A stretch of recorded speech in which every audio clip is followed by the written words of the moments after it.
네, 안녕하세요 여러분들 반갑습니다. 금융과 에너지 업종을 누구보다 쉽게 알려주는 데이언 멘토 권혁철입니다. 오늘은 KB금융이라는 기업 리뷰해 보도록 할 텐데요. KB금융은 여러분들도 아시다시피 금융주주사로 여러 종속회사를 가지고 있는 회사이죠. 오늘 대체로 은행, 증권, 보험, 즉 금융주들이 실적 발표를 앞두고 기업 밸류업의 모멘텀과 함께 상승 중에 있는데요. 일단 기업 밸류업 일정 함께 알아보도록 하고, 그리고 기업 밸류업은 사실 야당의 승인이 필요하거든요. 그 부분도 함께 얘기 나눠보도록 하겠습니다. 같이 한번 확인해 보면서 천천히 얘기 나눠보도록 할 텐데요. 먼저 시작하기 전에 저희 대기업 채널에 오시면은 모든 종목들을 커버해 드리고 있으니까 찾아와 주시면 정말 감사하겠고, 제 영상도 끝까지 지켜봐 주시면서 댓글로 궁금하신 것들 남겨주시면은 다음 영상에서 말씀을 드리도록 하겠습니다. 그럼 KB금융 바로 보도록 할게요. 일단 KB금융 같은 경우 금융지주사로 여러 종속회사를 거느리고 있죠. 그래서 증권, 보험, 은행업 등등 하는 금융사이고, 사실 저평가를 받고 있는 기업이기도 하죠. 일단 여러분들도 아시다시피 올해 1월 말쯤부터 해서 이 기업 밸류업 프로그램 이슈가 있었잖아요. 이 기업 밸류업 프로그램은 이 상장사의 주요 투자 지표를 활용을 해서 시가총액, 업종별로 비교 공시를 하고 상장사의 기업 가치 개선 계획을 공표하도록 권고하고 있고, 기업 가치 개선 우수 기업으로 구성된 지수 개발 및 상장 지수 펀드를 도입하겠다라는 내용이었는데요.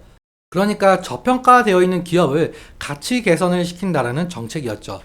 세부 내용 같은 경우 2월에 발표가 되었었는데 사실 실망이 좀 큰 부분이 있었었죠. 일단 세부 내용 함께 보도록 할게요. 이 구체적 방안이 2월 26일에 좀 발표가 되었었는데, 먼저 금융위는 이 기업 밸류업 지원 방안 1차 세미나를 열었고,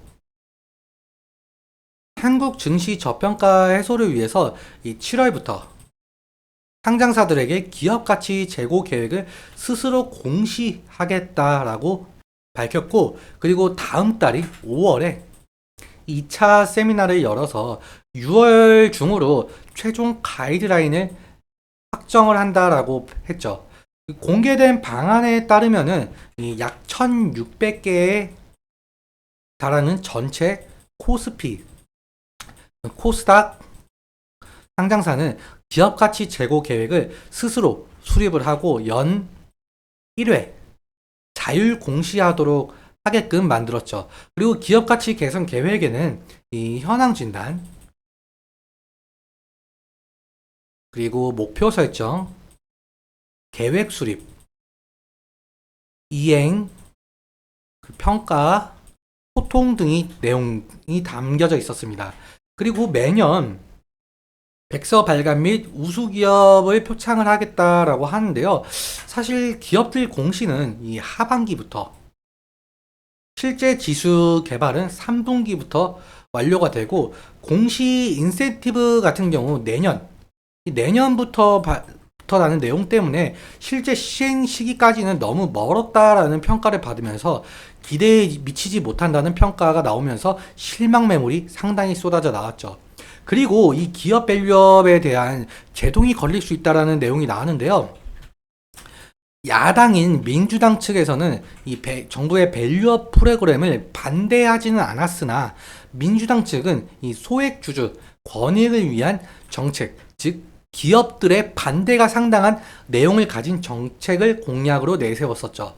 그래서 기업의 자발적인 주주 환원 노력과 세제 혜택에 초점을 맞춘 정부와 여당의 정책 방향과는 큰 차이가 있었는데요. 그런데 이 4월 총선에서 여당인 국힘이 참패를 했고, 야당인 민주당이 승리를 하면서 더욱더 현 정부의 기업 밸류업 정책이 제동이 걸릴 것이다 라는 시장 평가가 있었었죠. 그런데 바로 어제 최상목 기재부 장관이 워싱턴 기자 간담회에서 밸류업은 변함없이 추진을 하겠다라고 밝히면서 현재 저평가 종목들이 상당한 상승의 모습을 보여주고 있는데요. 그런데 사실 기획재정부가 밸류업 정책의 세제 혜택으로 제시한 이 법인세 세액 공제와 배당 소득세는 국회 동의, 즉 민주당의 동의가 있어야 실현이 될 수가 있거든요. 그런데 이런 세법을 다수당을 차지한 민주당이 부자 감세로 규정을 하면서 반대할 경우 세법 개정이 어려워지게 되는데, 일단 민주당도 개인 투자자들의 여론에 반응을 할 수밖에 없는 입장이긴 하죠. 그래서 민주당과 정부의 정책적 합의가 이루어질지, 그리고 실제로 기업 밸류업 정책이 실현이 될지는 아직 미지수인 듯 싶습니다. 그래서 이 부분은 좀 지속적으로 체크하면서 대응을 해야 되는 이슈로 보이고 있는데요. 그럼 차트 한번 살펴보도록 할게요. 일단 KB금융 같은 경우 금융지주사이기 때문에 금융 테마 형성과 그리고 호실적 기대감의 모멘텀을 가지면서 좀 주가 변동성을 나타냈었는데, 최근에 2월 달부터 시작을 해서 이 기업 밸류업 정책 이슈로 상당한 상승을 좀 이끌어낸 바가 있었었죠. 그런데 앞서 말씀드렸다시피 기대에 미치지 못한 평가가 나오면서 실망 매물이 좀 한 차례 쏟아지면서 조정이 나왔었는데요.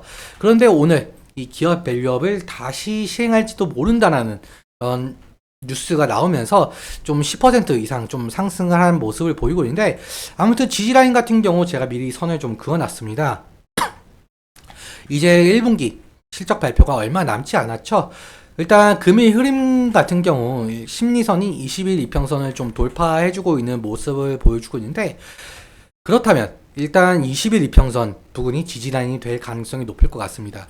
그래서 1분기 양호한 실적 전망을 바탕으로 이 확실하게 20일 이평선을 지지하면서 상승을 하게 된다면 이 상당한 상승을 좀 이끌어낼 수가 있을 것 같은데요. 그런데 만약 1분기 실적이 안 좋게 나오거나 이 기업 밸류업 정책이 무산이 된다 라고 한다면 실망 매물이 쏟아질 가능성이 있겠죠. 그러면서 여기 20일 이평선 부근 지지라인을 이탈할 시에는 리스크적인 관리는 필요할 수가 있을 것 같습니다.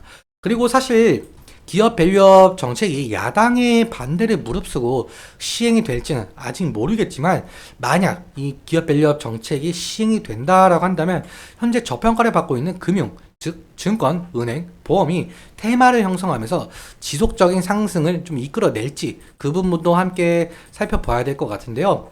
일단 투자자별 매매 동향 함께 보도록 할게요. 투자자별 매매 동향을 함께 보시자면은 지금 3시 21분인데, 일단 2시까지 나와 있는 걸로 봐서는 기관에서 좀 매수세가 보이고 있는 것으로 보이고 있죠. 기관에서는 외국인은 반대로 지금 매도세가 보이고 있는데, 오늘 같은 경우 특히 투신에서 많은 매수를 한 것을 좀 보실 수가 있겠습니다. 저번 주 금요일 같은 경우 특이하게 시장 전체가 하락을 했었는데 기관에서는 매도를 하고 외국인이 매수를 한 것을 볼 수가 있을 것 같습니다. 일단은 기업 밸류업 정책에 맞서서 이 기관의 매수세가 상당 부분 나오고 있는지 지속적으로 체크해 봐야 될 것 같은데요. 일단 오늘 여기까지 말씀을 드리고, 오늘 내용 여러분들께 도움 되셨다면 구독과 좋아요 부탁드리고, 말씀드린 내용과 차트적인 부분에 대해서는 제 개인적인 견해가 있을 수밖에 없기 때문에 여러분들의 주관적인 견해와 함께 투자를 하여 현명한 선택하셨으면 좋겠습니다. 오늘도 시청해 주셔서 너무 감사하고, 지금까지 멘토 권혁철이었습니다. 감사합니다.